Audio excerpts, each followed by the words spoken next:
guys, it's Ashley here from theawakenstate.net, and today I wanted to bring an important question to you because this is something that I actually have been asked numerous times, even in podcast interviews, and I think it's a really good idea to address this because I don't think a lot of people actually talk about this, and it was something that shed a ton of light for me. So what is the question? The question is, what is the difference between spiritual awakening and Kundalini awakening? So I'm going to be honest with you. At first, I really thought that these two concepts were the same thing, but they're actually a little bit different. And so I thought it'd be interesting to kind of go a little bit behind the scenes, tell you about each of them, how they're different, and an easy way to pinpoint where you're at on your spiritual awakening journey and your spiritual awakening path. And because here's the thing, not all paths are the same. I mean, yeah, sure, we're all one and we are all experiencing collective consciousness, and of course that, and we are all love, but not all spiritual awakening journeys look the same. Everything is unique to who you are, and also how your consciousness evolves and has a spiritual awakening can look different. So I wanted to personally address this on this week's video. And most importantly, I wanted to give you a headfirst look into something new I've been creating, and I'll share that at the end. So let's dive in.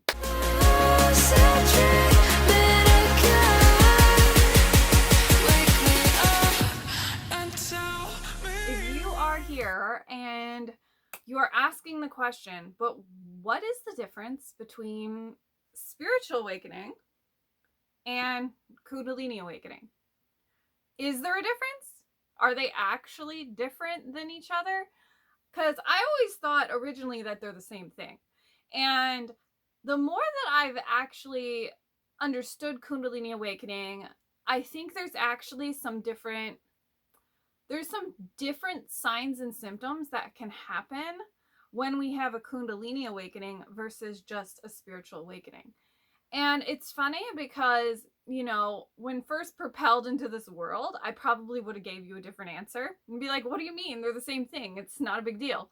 But the more that I've done my own research and the more that I've talked to tons of people around the world, I do believe that there is a difference. And I wanted to talk about that today. So I know if you're on our channel and maybe you're new to spiritual awakening, or maybe you're having questions like, how do I even know if I'm awakening? How do I know if I'm having a spiritual awakening versus a Kundalini awakening? What is the difference? What does Kundalini even mean? What does it actually mean to be awakened? I might be really confused on what is the actual term here.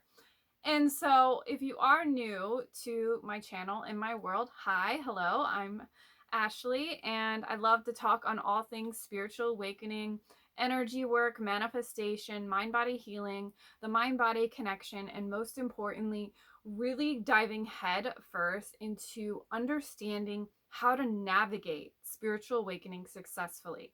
This is one of my absolute favorite things to talk on. So for this particular episode, we're going to dive really deep into just what is spiritual awakening. So one thing that I've learned is when first waking up, a lot of us have a lot of questions and we feel kind of jarred on our nervous system. And it might feel like our entire world is literally flipped upside down. And from this process, it can be really common to have almost like a flip in how you are perceiving the world. And what I notice, and let me just start by saying, I have a hair thing. Okay, let me just start by saying that first, what I experienced was a Kundalini awakening. And without a doubt, that's what I experienced, because it was like 360, I'm seeing energy, things are happening, having out-of-body experiences, having past life memories. I'm starting to experience all of this hypersensitivity. All of this started flooding into my nervous system day and night. One day it was going to school, the next day I'm seeing energy, and it was literally like that. what I've noticed is there is a difference. There is a difference if you are more of a spiritual seeker, is what I would call you, where you feel like you've kind of eased into this path. Now, this could vary from your background. It's possible that maybe you grew up more with Eastern medicine. It could be more so that you've been devoted to this kind of path, either from your parents, or maybe you have gradually eased yourself into this process. And so, what I've noticed is there's a huge difference here between just easing into a spiritual awakening and having a Kundalini awakening. A Kundalini awakening is abrupt. And so, this is where we're just going to cue in here. What is Kundalini awakening versus spiritual awakening? Kundalini awakening is an abrupt change in consciousness. And it feels as if you are suddenly doing a 360 on your reality. And this is due to the waking up of all of this dormant energy in your nervous system. And so when you have a Kundalini awakening happen, it's like a tongue tie right there. When you have a Kundalini awakening happen, it is an abrupt shift in your consciousness. And so we can safely say that this is usually due to being triggered by something, but it can also happen simultaneously just due to either your soul contract or where you're at in your personal development growth.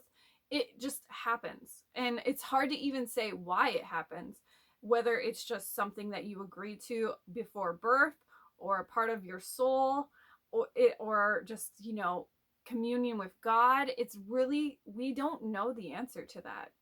But what we do know is that Kundalini awakening happens on a very abrupt basis.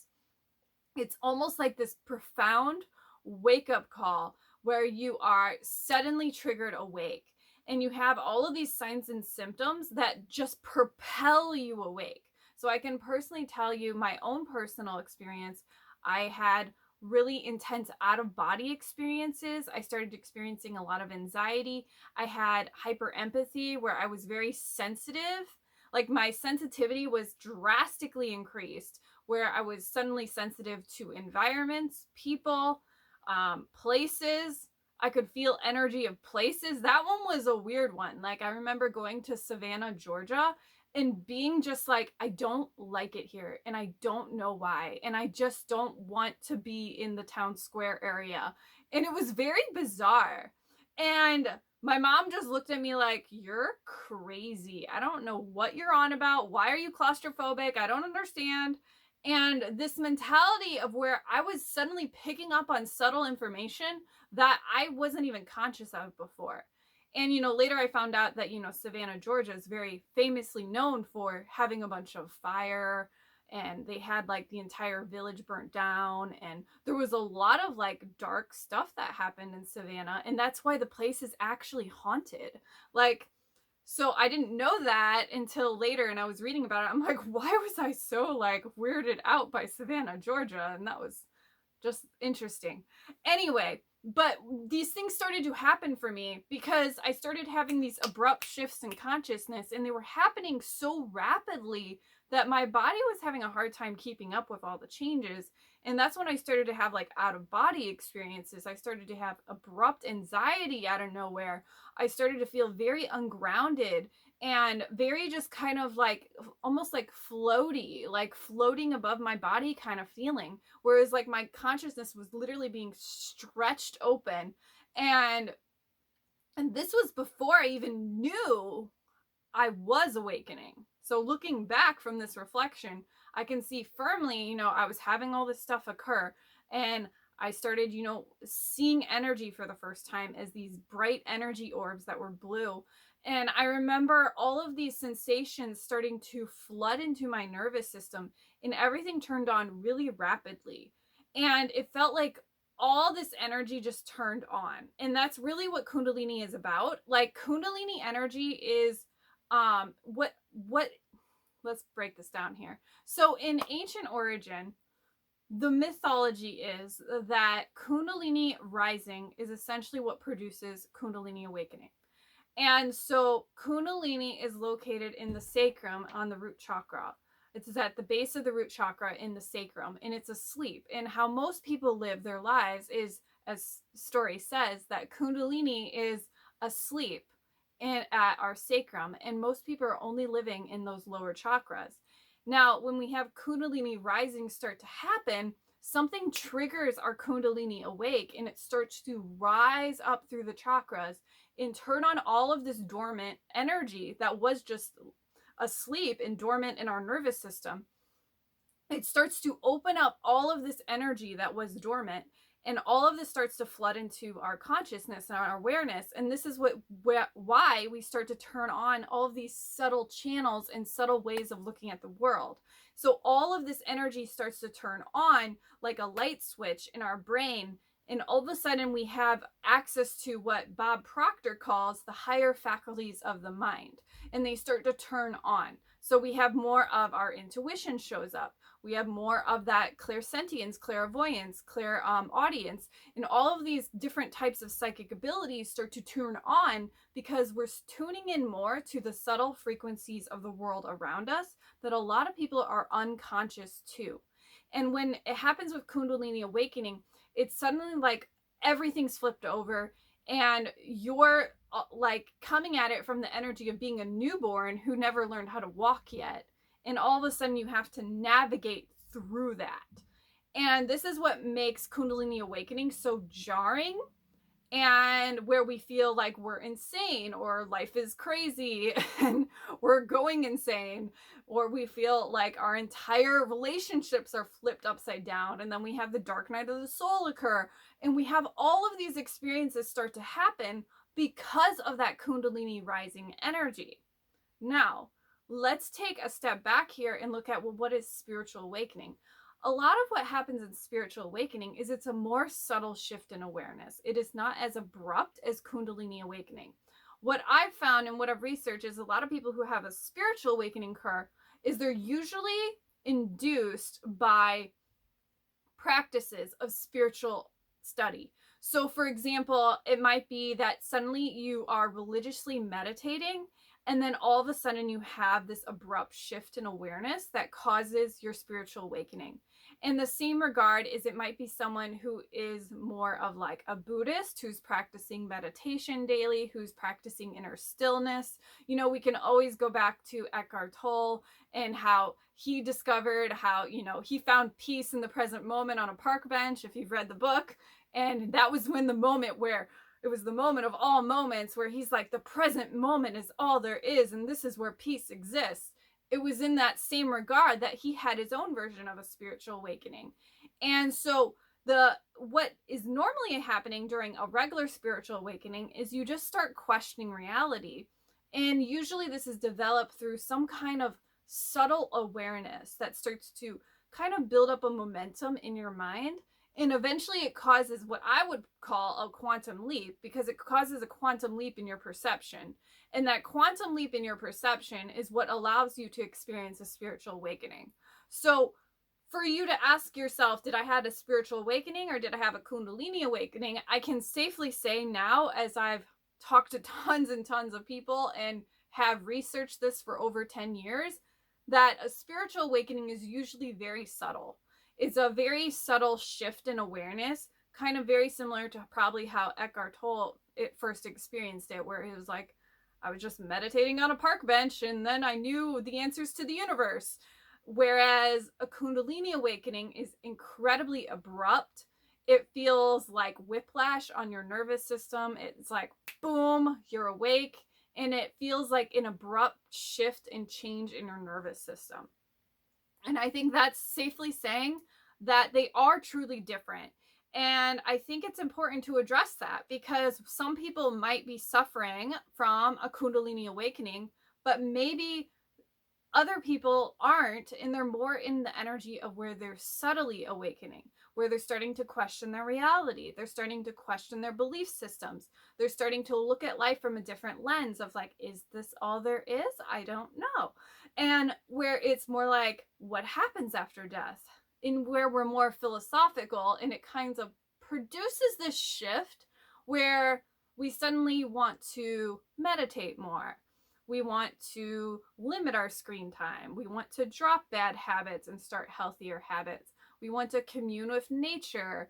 And, maybe we're more Wiccan or pagan, where we want to just, have more time in nature and celebrate the god and goddess. Or maybe it's more like we're more Hindu. It can vary for all different religions. And I think it's important to really address this because it's not always the same. And what I've found, though, is there's these core elements that show us so much more about the process of spiritual awakening. And so what I'm going to be releasing is called a Spiritual Awakening Roadmap, where I'm touching on these core 5 phases of what it means to be in the process of spiritual awakening, and what I've countlessly seen over and over again, where these particular 5 stages of awareness are usually what occur. And so I'm going to be releasing this as a 5-part free series that you can watch and experience yourself, where you have action steps to help you if you're stuck on a particular phase on the journey, or you can just use it as a tool to help pinpoint where you feel like you're at on your own spiritual awakening journey. But the one thing I really want to emphasize is no path is right or wrong, and it's very harmful to shame one another's path. It's like, so when I reveal this information, it's not about like you're doing it wrong or you're not doing it right. And instead, it's more so about just looking at the perspective and the shifts that are available to you when you look at almost opening your eyes to a new journey. And that's what spiritual awakening is all about. It's embracing a journey. It's really, honestly, it's the most in tandem with the hero's journey, if you've ever heard of that. The hero's journey is all about learning how to come home to self in many ways, and how we can convey information in the form of a story. And spiritual awakening is a story. It's the story of you and your life and your evolved consciousness. And so when you start to look at what is the difference between spiritual awakening and Kundalini awakening, I can safely tell you that spiritual awakening is very subtle. It's a gradual shift in consciousness, whereas Kundalini awakening is an abrupt shift in consciousness. And those are the 2 differentiation factors between those 2 concepts. Spiritual awakening is subtle and very gradual, and Kundalini awakening is abrupt, and it feels very jarring on the nervous system at first because it's like a 360 shift on your reality. So I would love to hear from you guys. Have you had a spiritual awakening or a Kundalini awakening? What is your own story? I would love to know. Please drop your comments down below. I love hearing from you guys. I noticed we've been seeing more comments lately. Woohoo! Thank you for reaching out. I love hearing from you all. And we also reached 1,000 subscribers. I'm debating what to do. We reached 1,000 subscribers. I'm like, I don't want to jinx it yet, so I'm just holding the phone, but I might do a giveaway because we are officially at 1,000 subscribers. That's been a manifestation for 2 years, so I'm very proud of myself. Anyway, so if you enjoy our channel, please subscribe for weekly drops every Friday. Hit the little bell for instant notifications on every drop, and I'll see you guys next time.